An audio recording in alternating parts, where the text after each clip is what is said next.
Good morning, dear students. How are you? Fine. Very good.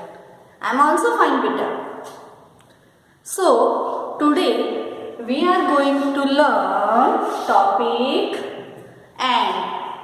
Which is the topic? And. આજે આપણે કયો topic ભણવા જઈ રહ્યા છીએ? And. And means અને. And means અને. And એટલે અને. Understand?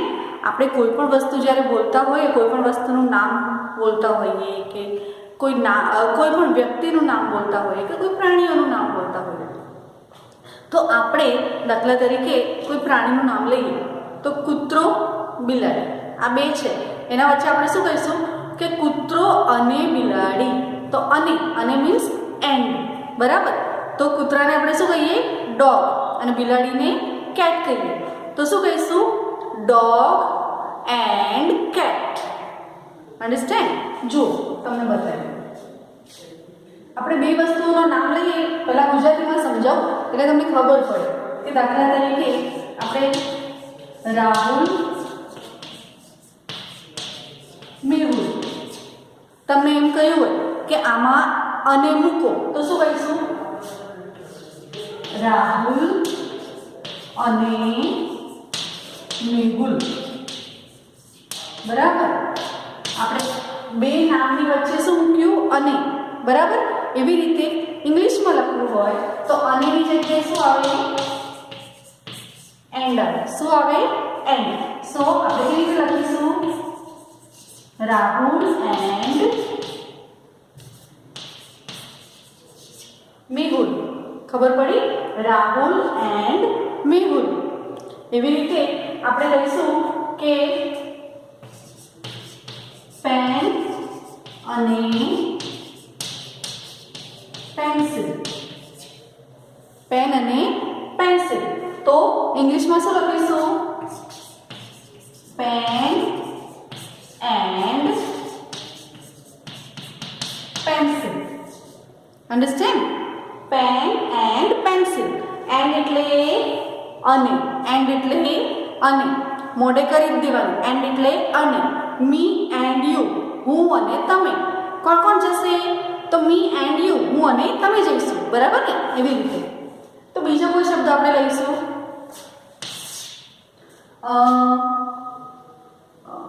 Shirt and T shirt. And વચ્ચે મૂક્યું. બરાબર. Shirt and T shirt. તમને દેખાતું નહીં હોય, બરાબર? તો હવે કદાચ દેખાશે. તો આ રીતે શર્ટ એન્ડ ટી શર્ટ. તો બે વસ્તુઓના નામની સાથે આપણે વચ્ચે એન્ડ મૂકવાથી એ બે વસ્તુઓના નામ આપણે સાથે લઈ શકીએ છીએ. મીન્સ કે અને કહેવા માટે કોઈ પણ વસ્તુ હોય, એવું નહીં કે એક જ વસ્તુ, કોઈ પણ વસ્તુ, ચિત્ર હોય તો દાખલા તરીકે બે ફોટા છે તો આ મમ્મીનો છે અને આ પપ્પાનો છે. બરાબર. મમ્મી અને પપ્પા, દાદા અને દાદી, ડોગ એન્ડ કેટ. તો એવી રીતે આપણે કોઈ પણ પ્રાણીનું નામ કે વસ્તુનું નામ કે આપણા સગા સંબંધી કોઈ પણ બે નામ વચ્ચે, કોઈ પણ બે નામની વચ્ચે એન્ડ મૂકવાથી એને વિશેષ આપણને બોલવામાં સરળતા રહે. તો એવા કેટલાક શબ્દો લખીશું અને એમાં તમારે એન્ડ મૂકવાનું છે. શું મૂકવાનું છે? એન્ડ મૂકવાનું છે. અન્ડરસ્ટેન્ડ? તો હું અહીંયા કેટલાક શબ્દો લખું છું. તમને એન્ડ કેવી રીતે મૂકવો એ ખબર પડી ગઈ હશે.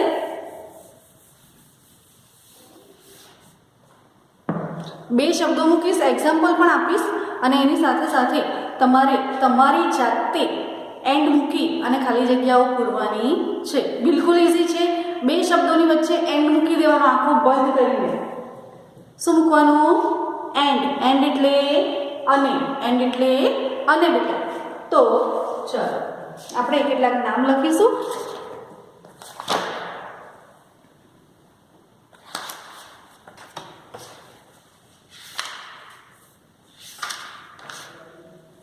હવે એની સાથે સાથે બીજું પણ આપણે ટોપિક લઈ લઈએ છીએ ભેગા ભેગું કે આપણે આર્ટિકલ શીખી ગયા છીએ, રાઈટ? આર્ટિકલ.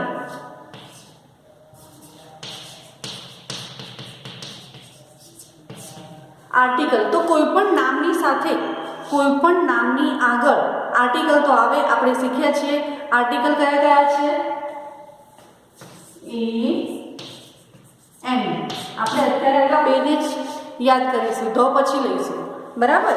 તો આર્ટિકલ જ્યારે આપણે લઈએ છીએ ત્યારે બે નામની વચ્ચે જ્યારે એન મૂકવાનો આવે છે તો કેવી રીતે મૂકીશું? તો દાખલા તરીકે આ તો a shirt and a t-shirt. ખબર પડી? આ રીતે આર્ટિકલ. તો દાખલા તરીકે હું આર્ટિકલ તો તમને મૂકીને આપું છું, કેટલાક આર્ટિકલ તમારે પણ મૂકવાના છે. બરાબર? a hen and a cock.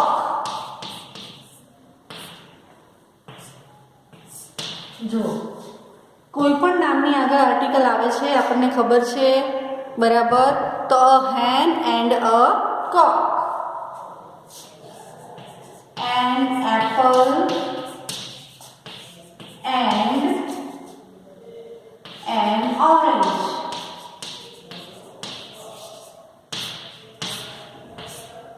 સમજ પડે છે? જરૂરી નથી કે બંને એ જ આવે કે બંને એન આવે.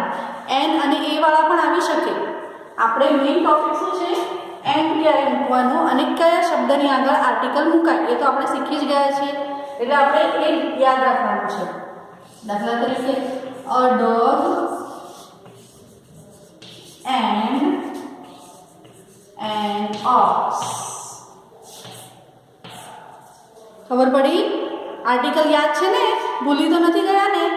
જો ફરીથી કહી દઉં છું કે વ્યંજનથી શરૂ થતા શબ્દની આગળ આર્ટિકલ એ આવે અને સ્વરથી શરૂ થતા શબ્દની આગળ આર્ટિકલ એન આવે. આપણે શીખી ગયા છીએ. એન ક્યારે આવે? એ ઈ આઈ ઓ યુ હોય ત્યારે પહેલો અક્ષર કોઈ પણ શબ્દનો સ્વર હોય એટલે કે એ ઈ આઈ ઓ યુ હોય તો એની આગળ આર્ટિકલ એન આવે. અને એ ઈ આઈ ઓ યુ સિવાયના આલ્ફાબેટ જે છે એ શબ્દ વ્યંજનથી શરૂ થતા શબ્દની આગળ આર્ટિકલ એ આવે. ખબર પડે છે? મેં તમને એનું શીખવાડી દીધું હતું આર્ટિકલ માટે અને એનો જે થિયરી છે એ પણ મેં ક્લાસરૂમમાં મોકલી હતી. એટલે તમને એ તો યાદ હોવું જ જોઈએ. તો હવે એ રીતે આપણે યાદ રાખવાનું છે. જો એન owl and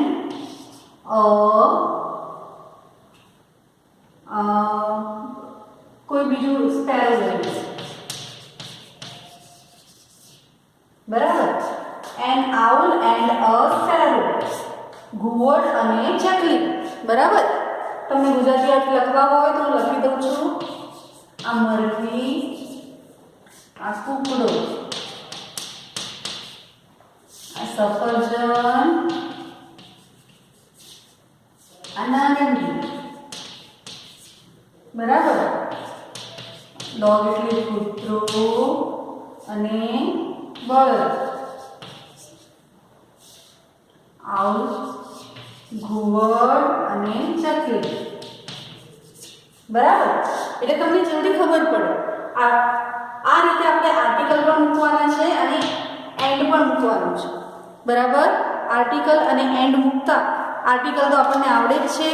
એન્ડ મૂકતા પણ આપણે સમજી ગયા છીએ કે બે શબ્દોની વચ્ચે આર્ટિકલ અરે એન્ડ મુકાય અને જે તે શબ્દ હોય એની આગળ આર્ટિકલ મૂકવાનો એ અથવા એન્ડ. તો અહીંયા કેટલું હું આ તમને ડેશિસ ફિલઅપ કરવા આપું છું. સમજણ પડે છે બેટા? ના પડતી હોય તો પૂછી લેવાનું, પણ તમે મને પૂછી નહીં શકો. એટલે તમે મને વોટ્સઅપ થ્રુ કે મેસેજ થ્રુ પણ પૂછી શકો છો. તો આ રીતે આપણે ઘણા બધા શબ્દો લઈ લઈએ. દાખલા તરીકે lock and a key. બરાબર?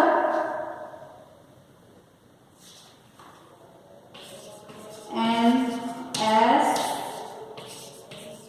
and a bear. આ ડબલ ઈ છે. હા,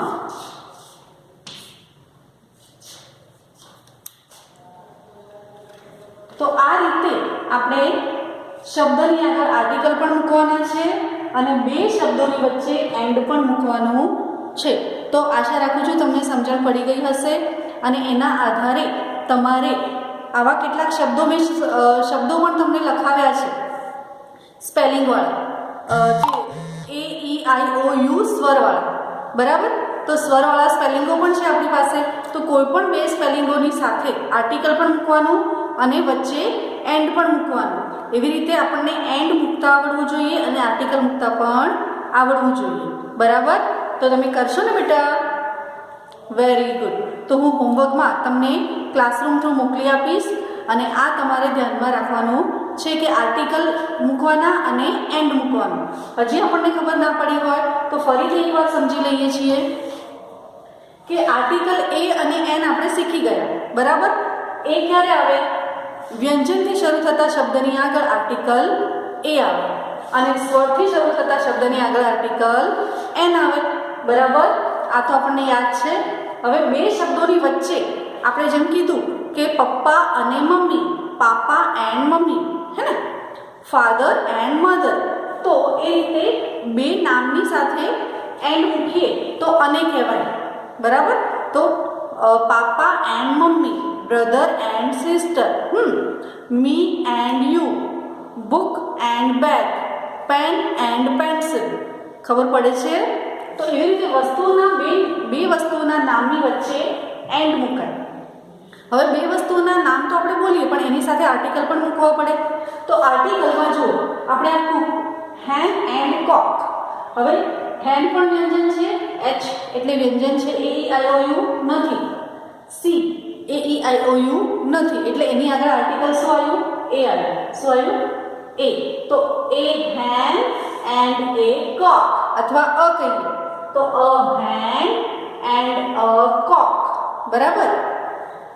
પછી આ જુઓ એપલ, પહેલો સ્વર છે. સ્વર કેટલા છે? 5 છે ને, AEIOU. તો પહેલો છે એ, બરાબર. તો એ છે એટલે એનો આર્ટિકલ કયો આવશે? એન આવશે. An apple and N orange, કારણ કે આ પણ સ્વર છે, ઓ છે એટલે. તો એન ઓરેન્જ. અન્ડરસ્ટેન્ડ? એ જ રીતે જુઓ આ વ્યંજન છે.